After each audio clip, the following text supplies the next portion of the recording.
السلام علیکم۔ اپنے الفاظ کا چناؤ بہت ہی عمدگی اور درستگی سے کیجیے، بہت ہی احتیاط سے، کیونکہ جو ہم لفظ بولتے ہیں، جو بھی الفاظ ہمارے منہ سے نکلتے ہیں، وہ ہماری شخصیت کے آئینہ دار ہوتے ہیں کہ ہم کتنے با تمیز، مہذب اور کتنے سلیقہ شعر اور کتنے پڑھے لکھے ہیں، کتنے ڈگری یافتہ ہیں۔ تو ایک پڑھے لکھے میں اور ایک وہ شخص جس کو پڑھنے کا موقع نہیں مل سکا، ان دونوں میں بہت فرق ہونا چاہیے۔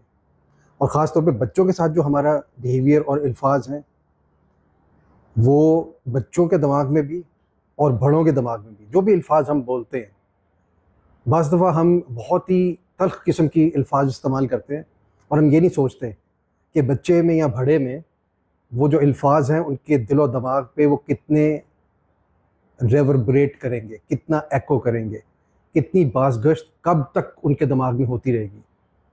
تو یہ خاص دھیان رکھیے کہ جب بھی بات کریں عمدہ الفاظ کا چناؤ کریں۔